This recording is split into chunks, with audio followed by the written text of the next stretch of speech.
Welcome, everybody. My name is Dr. Jackie Jacob. I'm at the University of Kentucky, one of two poultry specialists here. I am also the coordinator for the Small and Backyard Flocks Community of Practice on e-Extension, which is the National Cooperative Extension Service electronic version.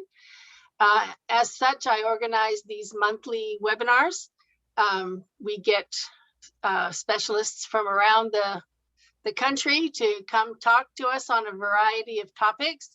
If you have a topic that you would like, just email me and I'll see if I can get someone to talk about it or send you a recording if we already did.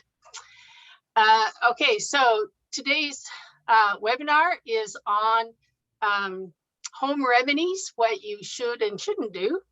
And our presenter today is from the state of Florida, Alicia Halbritter.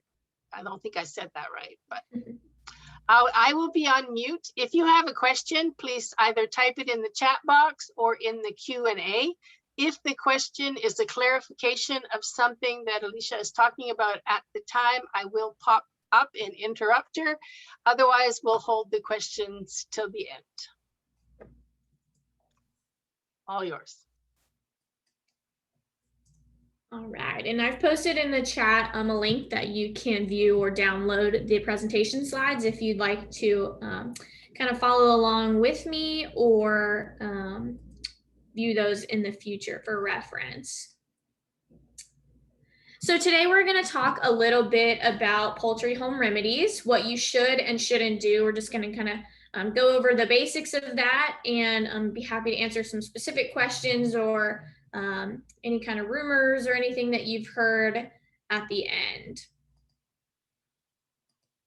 So a little bit about myself. Like Jackie said, I am an extension agent in Florida. So I work for the University of Florida IFAS Extension Service. I'm an agriculture and natural resources agent in Baker County, which is just west of Jacksonville. So in the northeast corner of Florida there.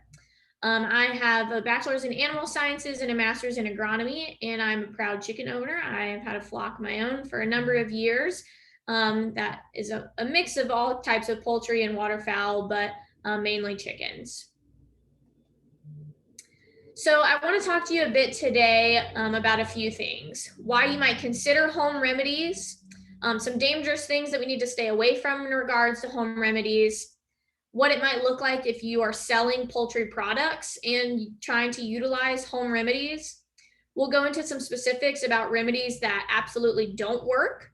We'll talk about some remedies that really do work and are a great alternative to some other treatment options that you might use. And then we'll talk a little bit about going forward and what you should do in the future.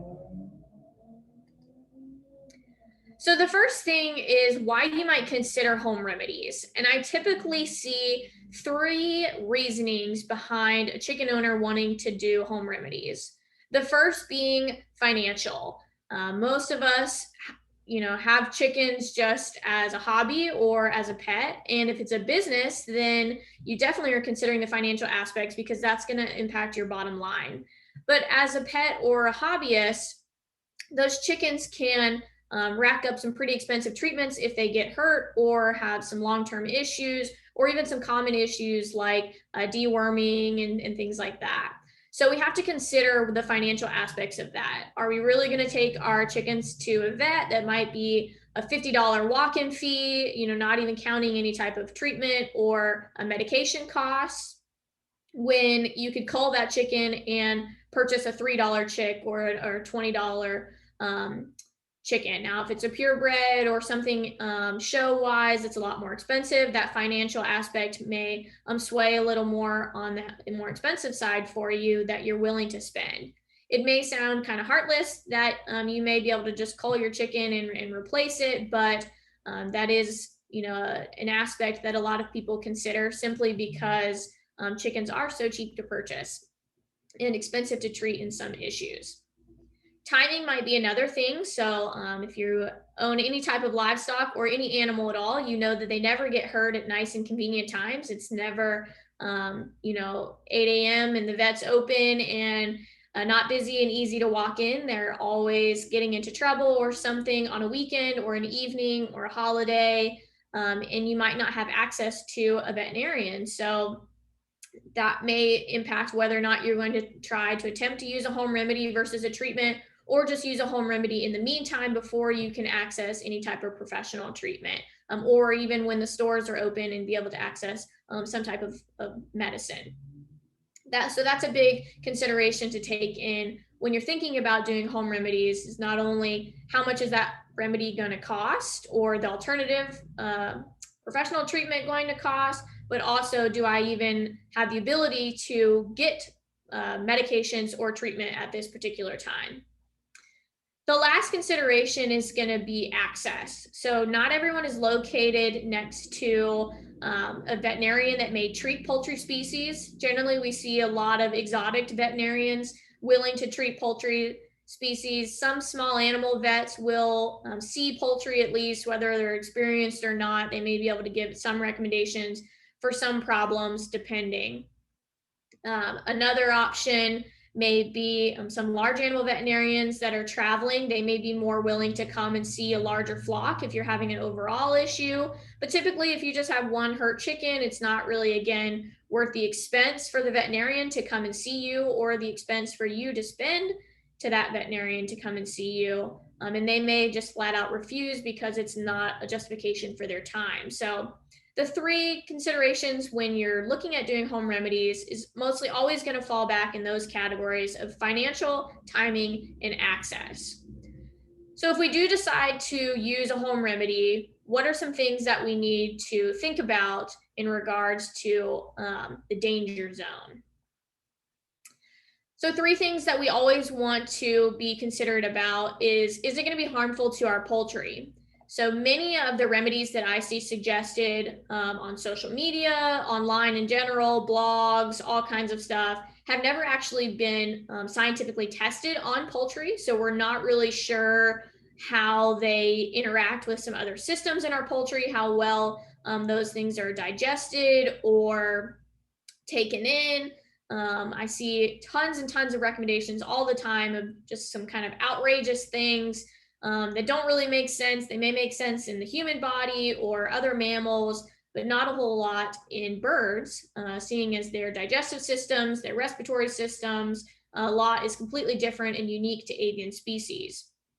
One big thing I can really pick out in that is for a long time on social media, there was a big post going around about feeding expired yogurt or dairy products to your chickens in order to crank up egg production.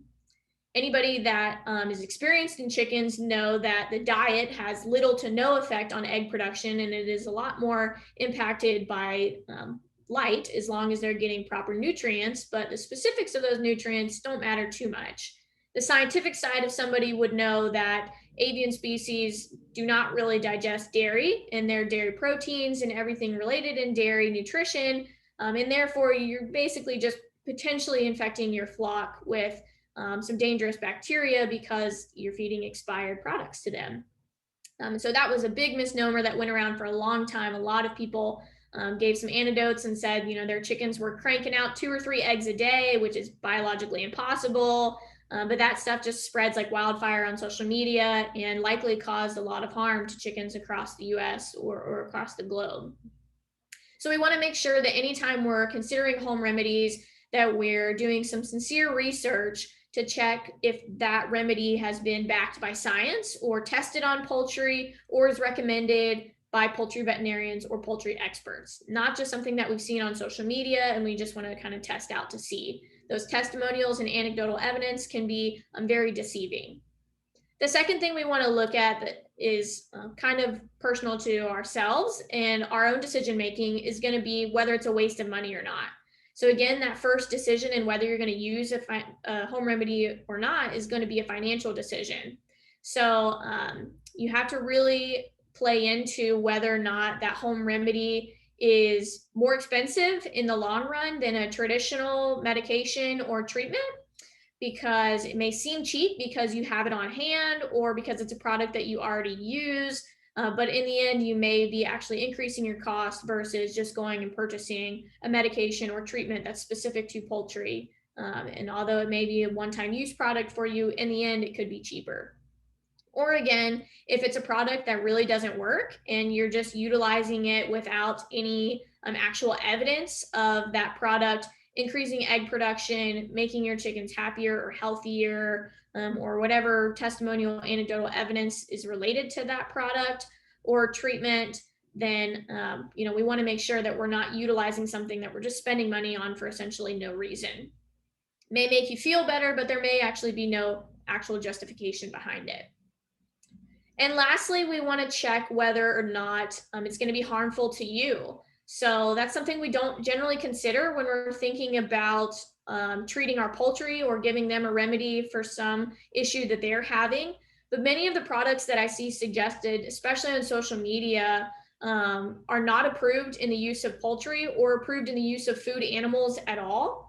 They may have extended meat and egg withdrawals. I see some products used that have a lifetime egg withdrawal. So on shoal poultry or pet poultry that you're not going to ever consume the meat or eggs, then it may not be that big of an issue. Again, we have to revert back to whether that's harmful to the poultry or not. But on most of our chickens, we're going to be consuming their eggs or potentially consuming their meat at some point or another. Even for roosters, it may impact their fertility, it may impact future offspring. So we always want to make sure that whatever products that we're using are approved for use in food animals and specifically approved for use in poultry. That way we know that we're not consuming anything that's going to be dangerous to us that may have been passed into the meat or the eggs and potentially harm us in the long run. Or if you're selling products, harm your customers.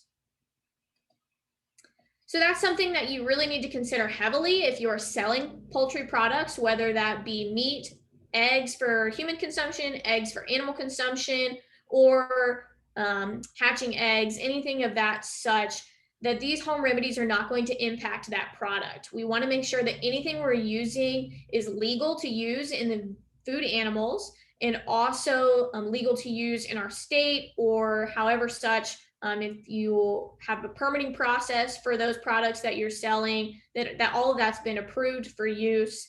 And you really need to look into your state regulations for that or your business regulations, depending on what type of business that you're having. Because again, some of these home remedies that I've seen suggested, they may not be approved for use in poultry at all. They may have egg withdrawals that you have to adhere to, all kinds of things that can impact a business, and especially that bottom line. So we want to make sure before we're selling any products that have undergone some type of home remedy that it's safe and is good to use. Those alternative treatment methods have led to legal action in some cases across the US. And so that's something that we definitely want to steer away from, especially if we're promoting products for consumption in humans, because we know we live in a sue-happy society now, and we want to stay far away from that in our small businesses. So what shouldn't you do when you're considering home remedies? The first thing is use products indiscriminately. And the meaning behind that is we don't just want to use something because we see it on social media or because we think it might work, or we're treating the whole flock when there's no actual symptoms or exhibits of problems or something to actually treat. So a lot of that preventative medicine in poultry typically doesn't work. Poultry don't really need, especially chickens, don't need a whole lot of preventative medicine. Things like medicated feed against coccidiosis when they're chicks, that is great preventative medicine. Some other things, in turkeys and stuff can apply as well. But typically with chickens, medicated feed is really the only preventative medicine that we use long term. We don't typically want to deworm chickens, constantly having products in their water, things like that. One, it's generally just a waste of money because they don't need it and there's really no use for it. And it can lead to some problems in the future, such as resistance to products and things like that, that could impact the industry as a whole and not just you as a producer alone.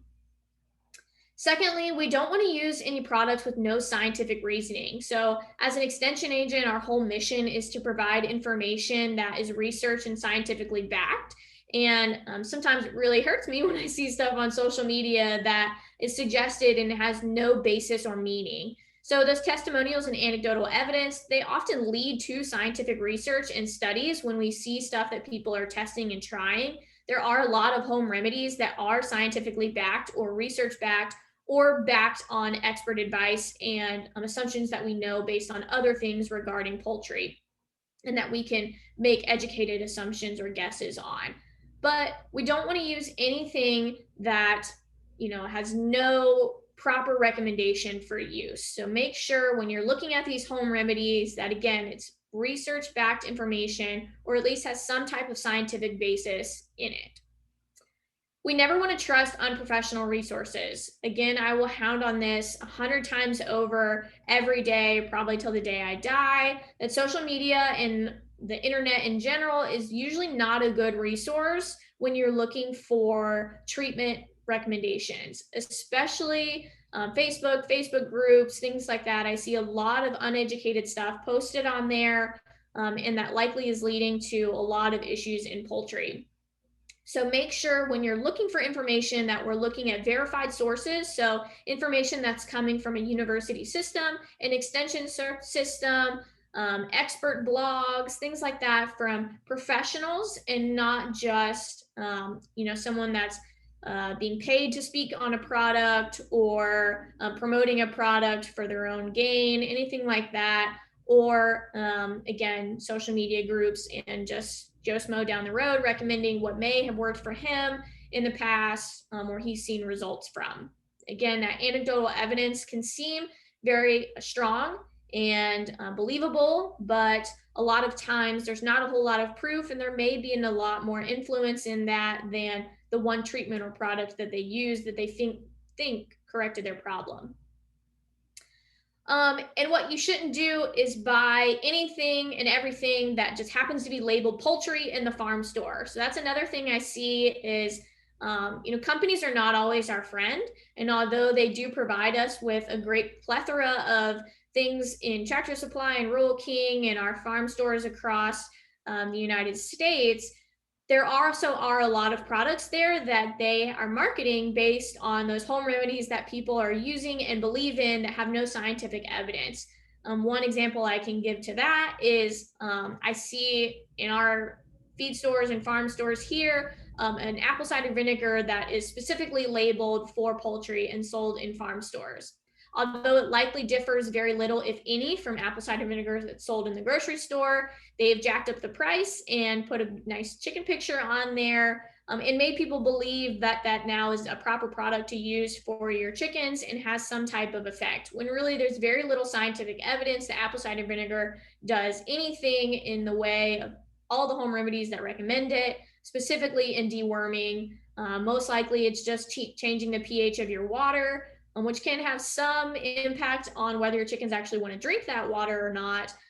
There is a little bit of evidence that it could impact some specific species of worms and be, a good dewormer in that method, but it's not something we want to use long term. It's not something that we want to use without specific identification of those worms and parasites that are susceptible to the apple cider vinegar in itself. So we want to make sure that we're looking at all of these products, going out, checking out reviews, checking out the ingredients, looking to see what actually is it promoting, why it's promoting its use, and why that might be effective or not. Is there any scientific research or evidence backing that product, or is it again just a marketing scheme to get us to buy stuff just because it's got chickens on it and it may seem useful for us? So again, what you shouldn't do, let's talk about some specific products that I see a lot currently. Diatomaceous earth being one of them. There is a lot of science kind of going either way on diatomaceous earth and whether or not it's actually a good parasite treatment and also preventative measure. I see a lot suggested for the use of internal parasites as well as external parasites like lice and mites. We know for sure that diatomaceous earth has almost absolutely no impact on internal parasites in chickens. By the time enough of it is consumed, it is so saturated in the gut that it's not sharp edges anymore. It doesn't have the power to impact really any internal parasites. There is some science to suggest that it can affect external parasites, especially mites and lice are the main issues there that as I see suggested treatments for, but you do need to be aware that it is very harmful to the respiratory system of animals and to humans. So when you're applying that to your chickens, if they're breathing that in, it's very dusty. If you're breathing it in, I see a lot of people suggesting to spread it in the coop, keep it in the nest boxes. If you're spreading that large amount all the time or dusting your chickens with it, it can lead to overall issues in yourself and in your chickens. Generally, poultry have very sensitive respiratory systems, so we want to make sure that we're doing everything to protect that. Again, it's not clearly an effective parasite control method, so there are probably a lot better options out there for us that we can use that don't have any harmful components for our chickens.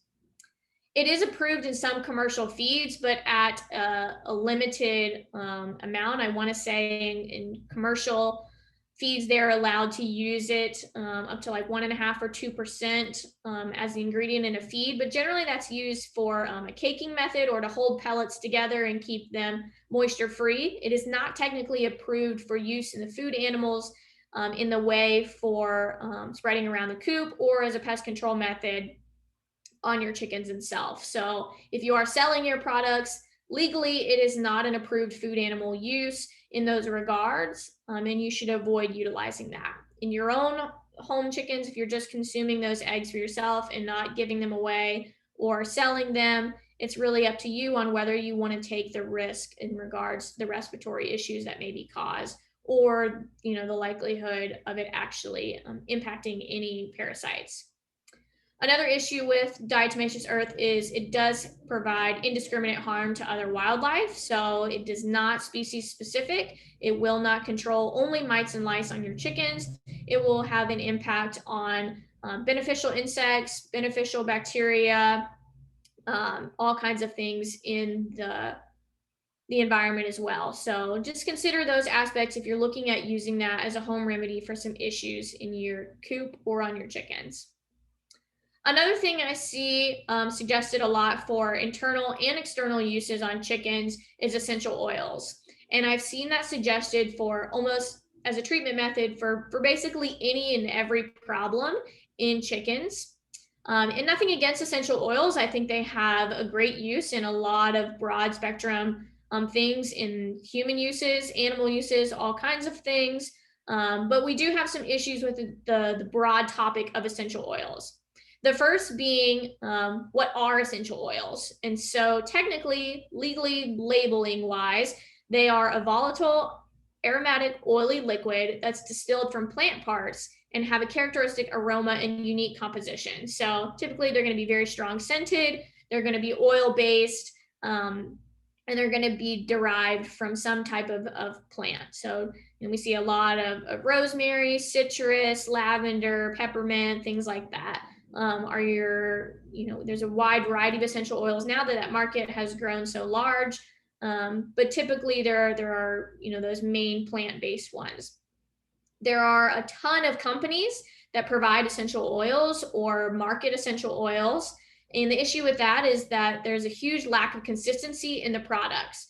Some of them may be very concentrated, some of them may be very diluted. Their sources are totally different. Some are more natural sources, some are more synthetic sources, and where they're coming from, whether they're developed in countries outside of the United States or whether they're developed here within the country, all of that leads to different consistency issues in the products themselves. So it's hard to give a recommendation because if I say, hey, go use lavender essential oil for this problem, it's going to help, a couple drops here and there or in the water or under the wings, can lead to a breadth of issues because you don't know what brand to use, what concentration to use, how that may impact the dosing and all that stuff. So think about that if you're looking at using essential oils. I see a lot of issues in regards to, again, the dosing and application of essential oils in the treatments. So sometimes I see them recommended to use in a watering system, which can have a lot of issues because they are oils and oil and water do not mix. So typically when you add 2 or 3 drops or more to your watering system, those are just going to float on the top of the water. So as your chickens just drink through that, they're likely not getting a nice mixed dosage of that. And one chicken may get a pretty rank drink of water at one time when that oil gets to the bottom of the pan, and they've just gotten a whole sip of oil. So we want to be really careful with that when you're thinking about the application methods if you are going to be using essential oils. There are no long-term toxicology studies in regards to essential oils and chickens. So be cautious of that if this is going to be a long-term use for you, if it's something you're going to be using in the coop, in the water, or actually applying to your chickens. Generally, I would say just avoid it in general because we don't know how that's impacting our poultry. There is almost little to no research being done on essential oils in the commercial scale because of the expense related to that. So just be very wary that you may be having long-term issues with your chickens that are resulted from that. There is rapid intestinal absorption of essential oils. So any type of ingestion of essential oil, whether that be through feed or water, is likely to be absorbed very quickly and transported through the body. So whether that's having any impact on internal parasites, it's really hard to say. It's just another factor to consider. And then again, if you're selling products, we need to be extremely cautious of this because there's little research to let us know whether or not the components of those essential oils are being carried over in the meat or the eggs, which can result in some allergy issues or toxicology issues again in humans. And we just want to be have an abundance of caution for that and not use anything that hasn't been scientifically tested yet in any products that we're selling and asking others to consume, especially if they're consuming that without the knowledge those products were used. And lastly, off-label products is a big thing we need to be considering when we're looking at home remedies. This is a huge factor. I could probably give an hour talk just on off-label products use. Again, these are things that are going to be sold in your feed and farm stores for other animals or even for human use. We want to be abundantly cautious in these because a lot of these products may be illegal to use in food producing animals, or they're not specifically approved in poultry. So one thing I see a lot is like flea and tick medication for dogs being recommended for poultry, which is generally a big no-no. Maybe in show poultry where you're not consuming those products or anything, there may be some use for that, but typically in any animal that's producing food, we don't want to be using an off-label product. So that's anything that's not specifically labeled for poultry and approved for the use in food animals, because we're not sure how that has been tested and may be impacting those products. A lot of those products have not been tested on poultry, so they may have undesirable effects like burning or stinging. One thing I see suggested a lot that vets in the poultry industry have been steering away from is the use of blue coat and products like that that are typically used as small lacerations and cuts and things like that. People are spraying on, even for feather picking, I've seen blue coat used for. And now we're finding out that that product could have some undesirable effects in burning your chickens and such. So there may be some better products out there to use in cases like that. So just be super cautious about using off-label products. If you are interested in using an off-label product, it's always best to consult a veterinarian, whether that be your veterinarian or just a consultant veterinarian online or something that can give you a prescription for that off-label product. If you're using a food animal, or if it's a pet or just a hobbyist, can just give you some general advice of using off-label products. So what you should do anytime you're considering the use of food or home remedies in our food producing animals, we want to research any products, ailments, and potential treatments. So whether you're looking at something that's going to make your chickens, happier, it says, or is going to be a preventative measure for internal parasites or external parasites, or whatever the marketing claim of that product is going to be. We want to make sure before we're purchasing it, we're going on looking at reviews online, looking at who the manufacturers are, where it's manufactured, just basically all the information you can find out about that product, and see whether or not it would actually be financially sensible to purchase that product. It's going to give you an actual desired result, and that it's safe to use for our chickens and safe for us to consume products from our chickens using those products.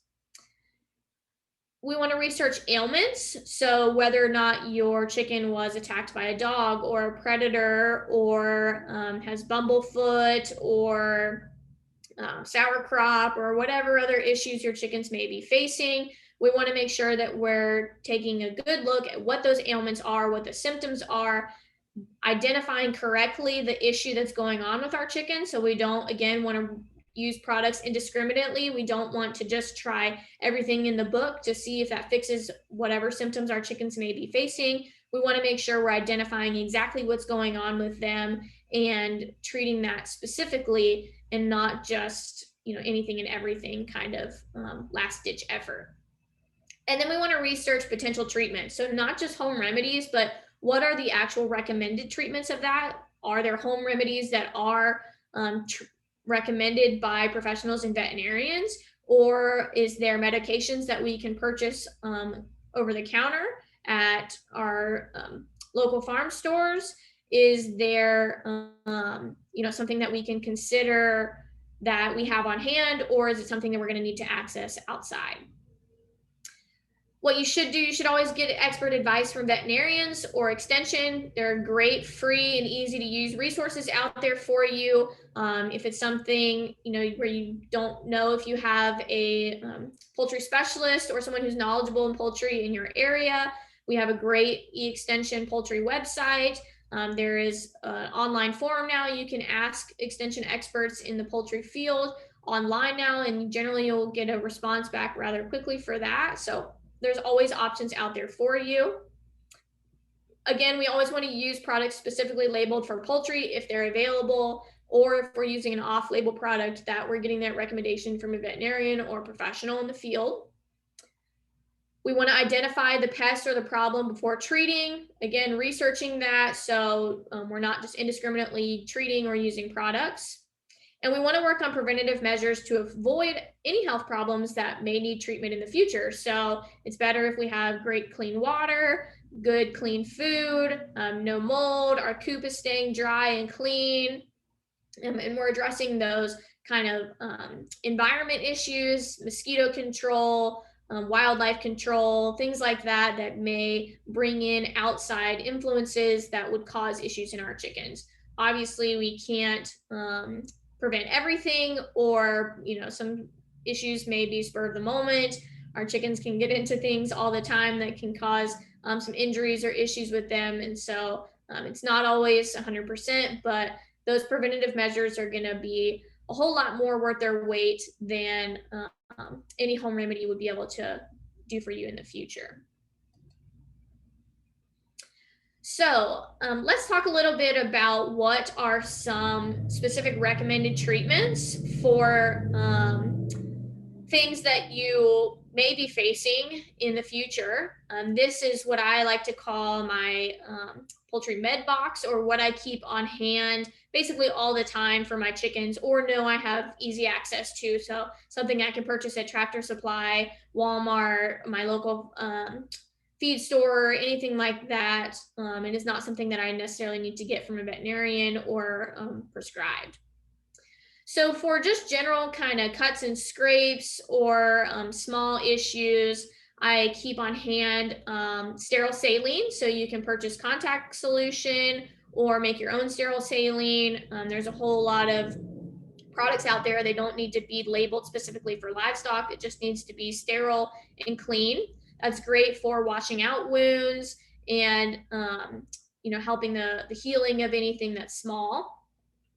Chlorhexidine or iodine and betadine are great for antibacterial or just cleaning out wounds in addition to saline and helping promote any healing and preventing any infection.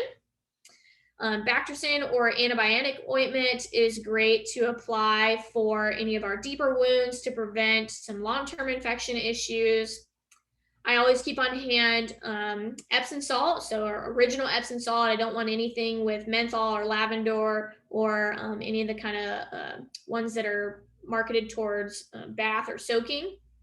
Just original Epsom salt is great for soaking issues, especially with like bumblefoot or issues with the feet.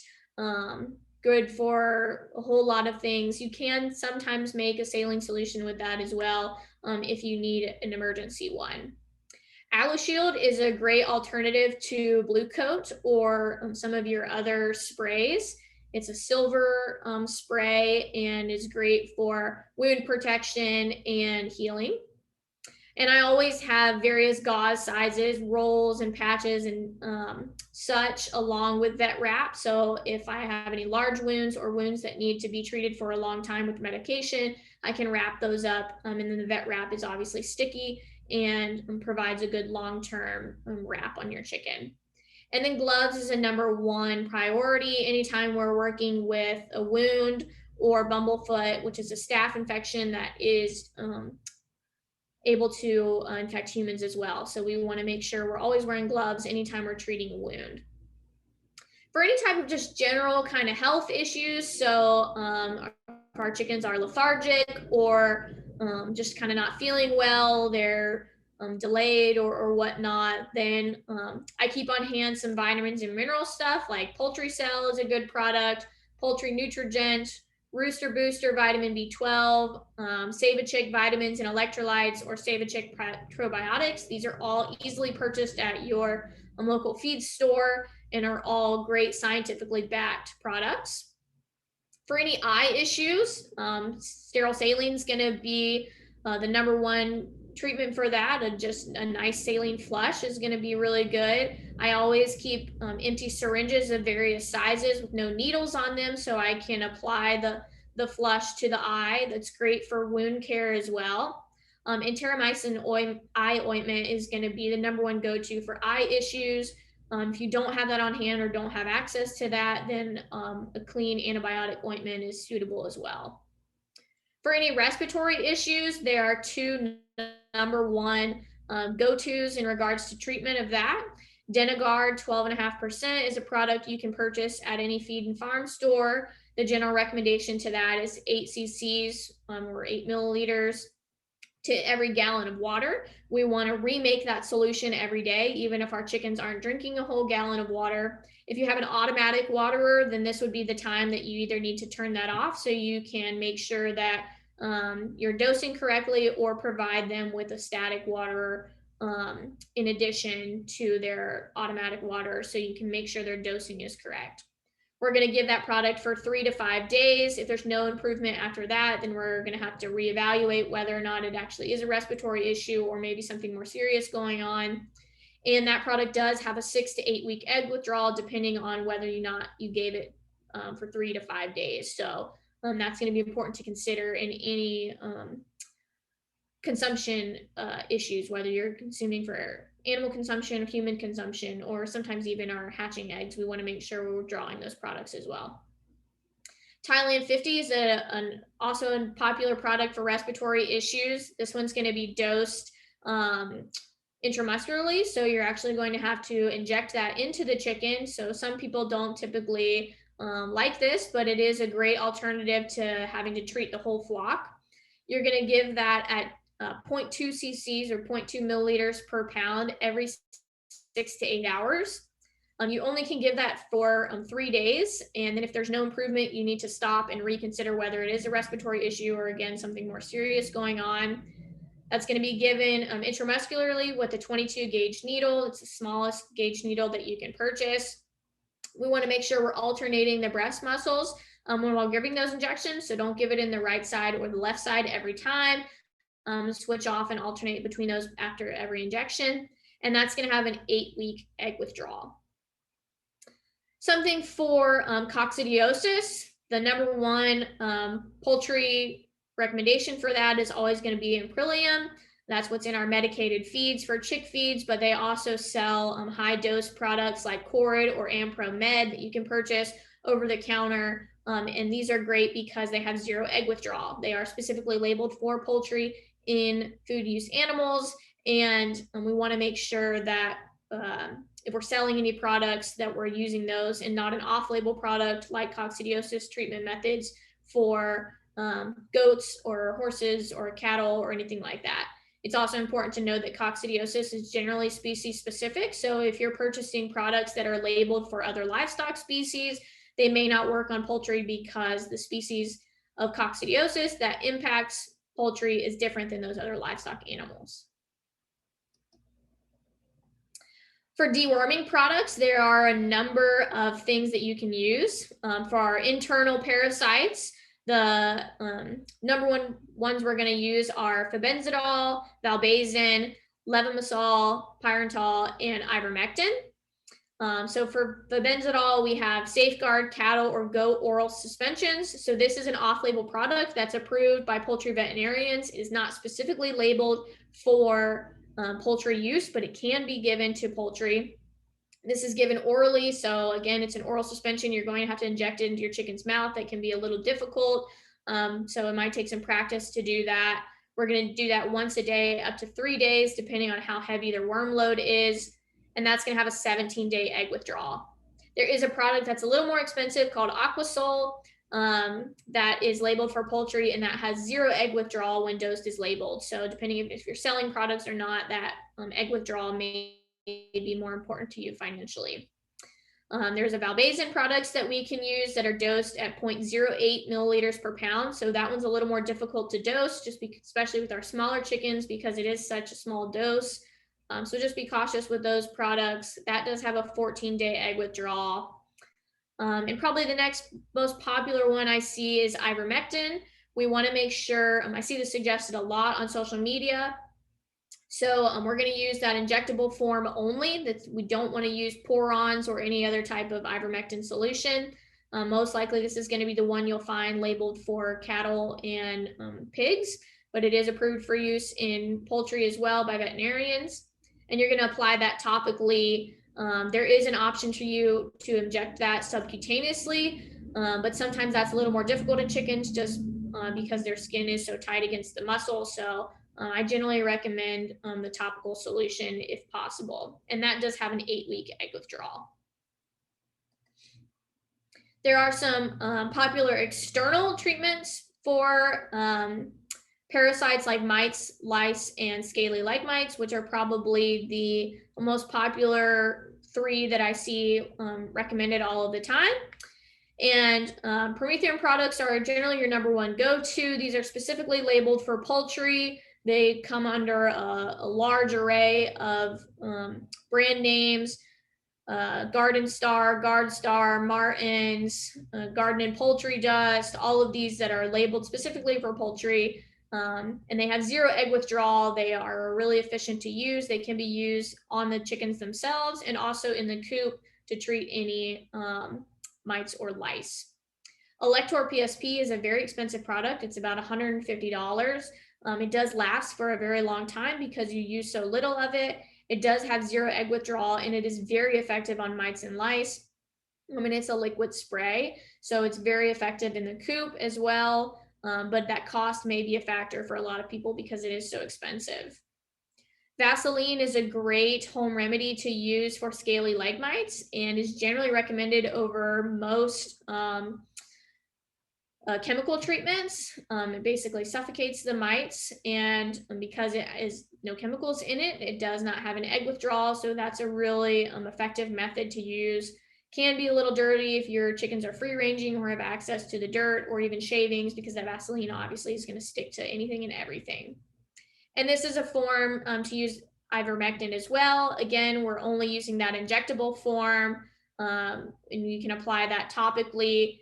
Can be injected subcutaneously as well, but depending on what parasites you are dealing with, the topical may have faster treatment for you than the internal application.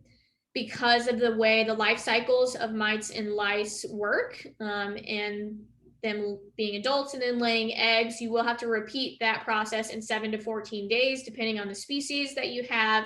So make sure that you are identifying that pest to repeat in the next period of their life cycle, so we can get both the adults and the eggs that will be forming later on. For any of these products that you're using, they're generally all going to be very species specific. So even our internal dewormers, febenzidol, ivermectin, all of those are generally applicable only to certain species of parasites. And we want to make sure we're identifying those either with fecal flotations, with our veterinarian, or done on our own, or sent off to a lab, just to make sure that we're using the right dewormer for the right parasite that we have, or the right external treatment for the right parasite that we have.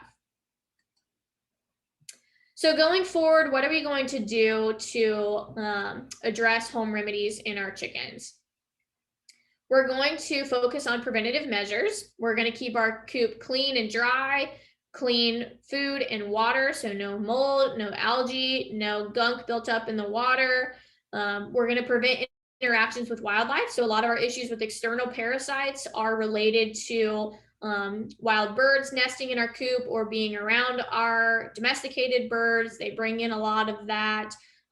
Mosquito control is a big issue with poultry. A lot of our diseases are vector borne, and so they're being brought in by our mosquitoes and infecting our chickens from other chickens around us or from wild birds, causing a lot of the symptoms and issues that we may need to be treating with home remedies. And we want to make sure we're maintaining that health box with the appropriate products. So whether that be the products that I suggested here or products that you find on your own, or specific home remedy products that you have researched and found to be useful for you. And then we want to make sure that we're looking at those products to make sure they're not expired or going out of date soon and may be, not useful or effective for us. We're going to research anything that we're going to look at doing home remedy wise, or even any product that you're looking at purchasing. So always, again, do your research on the ailment that you're having. Make sure we're identifying the pest or the disease or the specific issue that our chickens are facing, and potential home remedies that may have an effect against that, if there are any. If not, what are some traditional treatments that we can use? And again, a lot of those things may not be fatal to your birds, but they could have long-term health effects. So we want to make sure everything that we're doing has some type of scientific or research-backed reasoning to make sure that our chickens are going to stay healthy and happy long-term. And probably the number one thing I always recommend is to establish a vet relationship. So figure out where a veterinarian who works with poultry is located near you. That relationship is going to be really important if you have questions in the future. Even if you never bring in a chicken to their practice, if you have that veterinary relationship, whether that be a small animal veterinarian in your area that you bring your dogs or cats, or livestock veterinarian that's treating your livestock, somebody that you have on the payroll, obviously you need to be paying them for their time in some way or another, but that you can go and address these issues with your chickens. There's also a great Facebook group called Chickens Vet Corners Chicken Talk. This is a great group to join if you have poultry or any questions related to chickens. This is there are many of Vet Corner talks about a number of livestock species. Some of them only veterinarians can respond to questions. In the chicken one, you can choose whether or not veterinarians respond to questions or all members of the group. But again, just make sure you are checking any recommendations with your own research as well. You're welcome to contact me with any questions that you have. If you're out of state, I may refer you to a poultry specialist in your area just to make sure that you are getting some state regulations or anything that may be specific that doesn't occur in Florida. But I'd be happy to answer any of your questions that you have regarding poultry. That was a great presentation. Anybody have any questions? You can either put it in the Q&A box or in the chat box. Oh, we got one. How can we deworm the parrots? Which route can be given and dosage rates? I'm not sure on parrots. Yeah, parrots is not, exotic species are totally different, and they are very susceptible to a lot of issues. I have a cockatoo myself, so I know they are a little more difficult to treat. I would highly suggest for you to do a fecal flotation to decide whether deworming is even necessary. For most indoor domesticated birds, you have almost no issues with contamination of parasites. So unless they have access to the outdoors, but I would get in touch with an exotic veterinarian for specific recommendations for you there. Somebody wants an explanation on what egg withdrawal means. So egg withdrawal means that you should not utilize or consume those eggs. So they should not be fed to animals. They should not be fed to humans. They should not be hatched out. It basically means that during that time period, that medication that you've been giving the chickens can be passed into the egg itself and may be at some dosage in those eggs. So it's not safe to consume for any animal. They should just be thrown out. Right. And that's from the last day that it's given. Mm-hmm. Exactly. So if today was the last day I gave a medication, I should wait 8 weeks until I could consume those eggs. Valbazin kills the largest spectrum of parasites, right? I pasted something from Poultry DVM that said it is, but it has it's not approved by FDA for egg laying hens, only for pet chickens where you're not consuming the eggs. For show birds. Yeah, so we wanted to double check any type of labeling or product use. These are just general recommendations for poultry in general. There are some that are specific for meat chickens, some that are specific for egg laying, some that are specific for pets or show birds. Valbazin is typically the most broad spectrum. Ivermectin is probably the second. But again, I would recommend anytime you're looking at deworming to get a fecal flotation done and determine what those species are, because I find that generally when you're thinking about deworming, and this is true to all livestock species and even humans, is you're going to have a worm load, and it's just depending on whether that worm load is high enough to have a negative effect on your chickens. So you shouldn't ever have zero parasites in your animals. You're always going to have some type of parasite infection. It's just depending on how high that infection is and what those species are. Obviously, even a low worm load of tapeworms can have a lot higher of an effect than roundworms or something like that. And so we always want to identify those species and make sure whatever treatment that we're using is appropriate for them and is actually justified and needed. A lot of times I see people deworming chickens when they don't need it, and we're leading to a lot of resistance in those cases. Yeah, if you don't need it, don't do it. What about stop bleed products? I had a rooster somehow break a toenail and he was bleeding everywhere. I went to Google and cornstarch was suggested. It seemed to work, but now I worry about the safety. Cornstarch is generally recommended. It doesn't have any chemicals or anything in there. Generally, I would say most things that are safe for or approved for human consumption, now don't quote me on this, but are typically ended up safe for poultry consumption or use on a poultry product because they're already safe. And if it's safe for you to consume even in higher doses, then it's perfectly safe for your chicken. For bleed stop products, cornstarch is usually the best home remedy for that. They do sell some stuff in farm stores, but most of those are cornstarch based anyways. So it's generally easier to just use the cornstarch in your pantry. Can routine ACV in water actually do harm? I moderate a chicken group and this comes up constantly. I'd like to respond with clear info. Yeah, so that Chicken Vet Corners group has a lot of good recommendations from their veterinarians, and they post a lot of the scientific research related to that. From the most that we can see, there is some research that shows that varying rates of apple cider vinegar can have some deworming effects. They've tested this in broiler poultry. The issue with that is the dosing. The accurate consumption of that. So some chickens, may be drinking more water or less water than others. And so the dosing's a little difficult there. And the apple cider vinegar, all it really does is change the pH of the water. So it doesn't obviously have any chemical properties or any way to affect the parasites in that way. It's really just changing the pH and potentially impacting the pH of the digestive system. And so long-term use is probably not suggested. Again, almost no product is necessary for long-term use. I believe in the research, they only did it for like 3 weeks or something.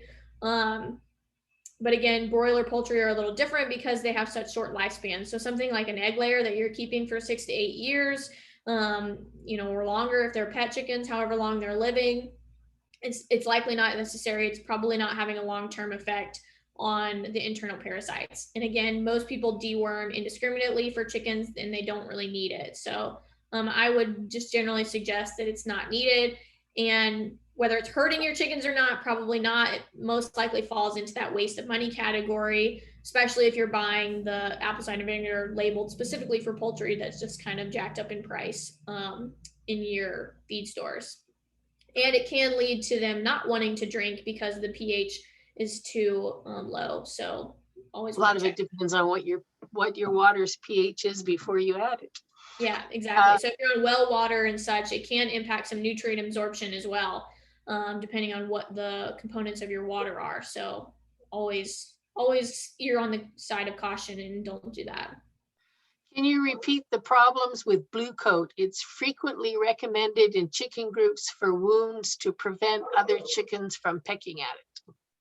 Yeah, so I wouldn't say there's necessarily a chemical or issue regarding that. I would say that in general, the blue coat is finding out now to be more of a stinging or burning sensation. So most veterinarians are steering away from that and going towards AluShield or just a beta iodine or chlorhexidine wash. It's generally more effective. If you're using blue coat for feather picking or to prevent picking of a wound because it's red, then the AluShield can help with that and doesn't have any issues with pain management. Okay. My 1-year-old hen has what looks like mud on top of her beak. I tried to gently scrape it off, but looked like the beak tissue started coming off. Do you think this is mud or something else that happens to chickens? Without a picture, it's... Yeah, I would say if you have a specific question or can get a photo of it, emailing me or Jackie a photo would be really good. It could be a cancerous thing, but a photo would be really required for that. Yeah, could be fowl pox, could be just about it could be fowl pox as well. Mm-hmm. Yeah. Is flushing of the birds necessary when we bring the new flock? Flushing of the birds. Could you clarify that? If you're doing anything with introducing new birds into your flock, you should always quarantine those new birds for at least 14 days and not share any equipment or anything. Always feed and water your home flock before you feed and water the quarantine birds. And don't go back to your original flock until you've washed your hands and changed clothes and such. Flushing as far as like deworming or doing anything of that sort, providing any type of preventative medicine to that flock before you introduce them, it's not generally necessary. The 14-day quarantine is better for that. Does plain yogurt provide probiotics to chickens? So I'm not super familiar on a lot of the research that's somewhat being done with that now, but in general, it is pretty apparent that dairy is not really digestible for chickens. Probiotics are actually generally species specific. So if you're looking at using probiotics, I would recommend look into why you're interested in using probiotics. Generally, we only need to use those if we've applied a really strong dewormer or something that's going to impact the probiotics in their digestive system. And there are some poultry specific ones that are cheaper than using yogurt and are more easily dosed in the water. And we know for sure they are probiotics that poultry can use, and you're not causing any issues that they may be with consuming dairy. So I would not use yogurt. I would use a poultry specific water application of probiotics, poultry probiotics. In outbreak of Newcastle disease, even if you have a vaccinated broiler flock, but the disease come in severe form in your broiler flock, then how can we minimize the loss as no medication is effective in this case? That's going to be really dependent on your state. I know some states where Newcastle outbreaks were going on recently, so like California, Arizona, those out west. Some states were requiring complete culling of the flock. Some states were requiring absolutely no movement of poultry or poultry products from that house, and they were just more regulated. So it really depends on your state. I would say for viral diseases like that, where your chickens are always going to be carriers, that, you know, as difficult as it may be, complete culling of the flock is probably the safest thing to do for the poultry industry in general, because you may have a neighbor 2 doors down that has chickens and you don't even know, and those wild birds and mosquitoes and stuff can be spreading that disease. And we want to just kind of nip that in the bud as close as we can. Yeah, federally, Newcastle is a reportable disease. Virulent Newcastle disease is a reportable disease and results in depopulation. Mm-hmm. In Canada, I believe blue coat is now prohibited due to its carcinogenic properties. Any problem? To check that. I don't know. Any problems with using monostat for vent gleat? I have seen that recommended some by veterinarians. I'm not familiar right off the top of my head with the egg withdrawal or issues with that. I would have to check the FARD to see if that's an approved use in food animals. I would say in general, the medications match for the issue, and I have seen it recommended by veterinarians, but I don't have any specific dosing or egg withdrawal issues to give you right now. Okay, any more questions? I think I got all of them that people asked. I'll give you some last minute things to think. While you're thinking of last minute questions, I wanted to indicate that our next webinar, which is next month on July 6th, is on raising ducks for meat production. And then in August, we have backyard poultry to vaccinate or not. In September is preparing backyard poultry flocks for winter. And in October, we have raising guinea fowl. We're still finalizing November and December's topics, but it's always something. If you have something you want, just let us know. Oh, does Elector PSP really work for scaly leg mites too? I've heard conflicting advice. I've never used that product myself for scaly leg mites because it's an expense thing for me. I can't justify spending $150 for pets. I was just looking at the trying to look at the label really fast to see if it was even labeled for scaly leg mites. I know for sure it's generally recommended for lice and mites. Scaly leg mites are a little different. I would think that your application may be a little more specific. Generally, the Vaseline is a more appropriate use for scaly leg mites and is a lot cheaper. At the arrival of broiler chick at control sheds, immediate balanced feed offering to day-old chicks is good or not? Immediately balanced feed as in nutritionally balanced, I would say yes. Everything we offer our chickens should always be nutritionally balanced, especially in a commercial production. If you're expecting them to be harvestable within 6 to 10 weeks, depending on what your commercial style is, then nutritionally balanced, absolutely. They need water first, but then they need food.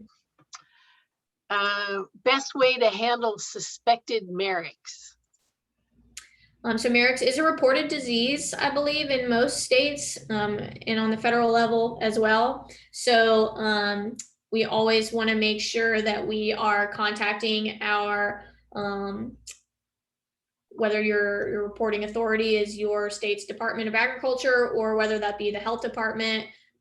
We always want to double check that we're reporting that, getting a proper diagnosis from a veterinarian for any of those highly contagious issues like Merrick's, Newcastle's, or avian influenza. We always want to get an absolute diagnosis from a veterinarian and bring in the authorities for anything of that. Health-wise, I would say if you're looking at those symptoms, then those general lethargic treatments like the Sabochick and electrolytes and stuff is really the only thing we can do for most symptoms of those diseases. Anything that recovers is usually going to be a carrier anyway. Mm-hmm. Yeah, sadly, those 3 diseases generally always result in depopulation. So yeah, and most states have a diagnostic lab, an animal disease diagnostic lab. So getting a confirmation, because there are several diseases that look the same. So getting an actual diagnosis is key first. So contact your local county extension agent and the state diagnostic lab. So I'm not seeing any more questions, and it's past the hour. So thank you very much, Alicia. You did a really good job. I learned a lot. It was very entertaining and very informative. So I hope you guys will join us next month for our next webinar, and check us out on Facebook and our poultryextension.org page. So, okay, thank you. Thanks so much. Stop my recording.